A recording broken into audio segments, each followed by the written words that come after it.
السلام عليكم ورحمة الله وبركاته. كم جرتن كبجمتوتاف جالتمتوني هردفتوني برسيسا ورماف الحمد لله أنك كوت نجاني في خنجر الله هنك وجادا بكتير مرس نجو. إجا وتوتن كيا فيديو رخنا كيساتي ونين اسم برسيسو سيتينجي هندي كيسنو أما كانت أوفر شوفو قبضني يوكين أو في جوتشو قبضنين اسم برسيسا سيتينجي تم بالبلا كيسن راتي يو أون رجراته بالبل كيسن أدقا قدر رجرات اللين أدقا قدر رجرتني جتشو kanaafuu hundi keessan akkuma kana akkuma viidiyoo kana laaltanii siitingii bilbila keessan irra galtanii siitingiin tuni oon irra jiraatu oof irra jiraatu hubachuu qabdanii jechuudha. Yoo oon irra jiraatte amma kanatti oofii gochuu qabdanii jechuudha.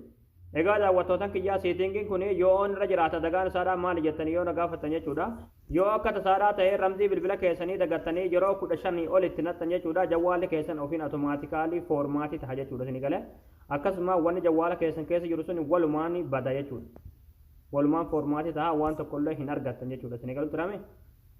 Egaa daawwattootan kiyyaa bilbila keessan isin lafa keessanii deemuu malaa yookiin ijoolleen daa'imni wayii takka bilbila keessaniin taphaan jettee fuutee ramzii kana yeroo baay'ee itti nattee jawwaala keessa foormaatii isin duraa gochuun mala jechuudha. Akkasuma yoo akka tasaa ta'ee bilbila keessan saayibumti keessan tokko yookiin hiriyamti keessan takka lafaa fuutee niin banee ilaala jettee ramzii yeroo baay'ee dogongoraan itti guute jechuudha. Jawwaalichi ofiin automaatikaalii foormaat ta'ee wanni hundi isin duraa irraa bada jechuudha isin galee. Egaa daawwattootan kiyya gama barumsaatiin darbuun duratti warroonni YouTube chaanaala keenya faarawwataa ta'an baga nagaan dhuftan jechaa barumsa dabalataa argachuudhaaf chaanaala keenya sabiskiraayib godhachuu hin dagatinaa. Yeroo sabiskiraayibii gootan barumsi nu irratti dabarsinu guyyaan nama dura akka isin bira ga'uuf mallattoon notifikashinii san kilik itti godhaadhaa achi booda ol kajettura kaayyadhaadha. Barumsan garraadhaa isin darbee YouTube chaanaala keenya jala seenaadhaaf viidiyoo baay'eetu jira irraa baradhaadha. Maatiiwwan chaanaala keenyaadhaa immoo viidiyoo keenya namni baay'een argee akka irraa fayyadamu laayik sheer gochuudhaan jajjabeessuun dagatinaadha. Egaa gamanuma hanga barumsaan dabarsaa hanga xumura viidiyoo keessatti obsaan faana turaan hordofaa isiniin jira.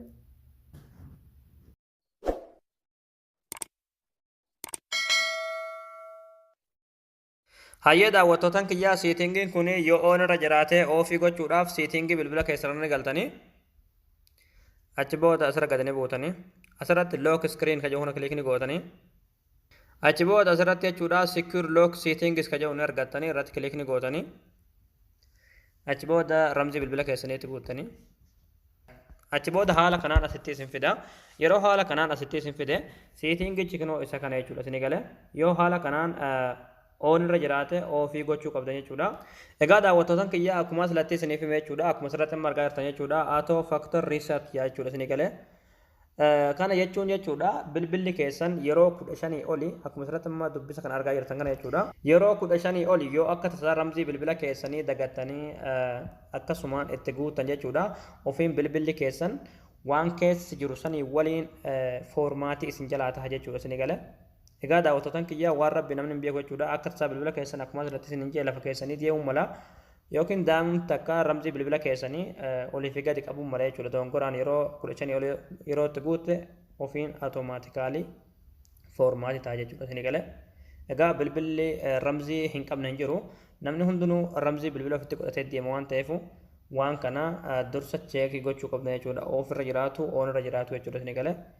Yoo haala kanaan oon irra jiraatte ofirratti deebisuu qabdanii jechuudha. Kana jechuudha dagaan ishiidha jechuudha isin galee. Egaa daawwattootan kiyyaa isin galee jeetan abdii qabaa barnoonni keenya kanarraadhaa asirratti raawwataa barumsa birooti naga walitti deebinutti viidiyoo kana namni baay'een argee kan irraa fayyadamu laayik sheer waliif gochuun dagatinaa jechuudha. Namni baay'een akka adagaa kanarraa of qusatu yookiin adagaa kanarraa of offishu jechuudha. Viidiyoo kana sheerii gochuu fi hin dagatinaadha. Barumsa birooti naga walitti deebinutti waan hordoftaniif galatooma.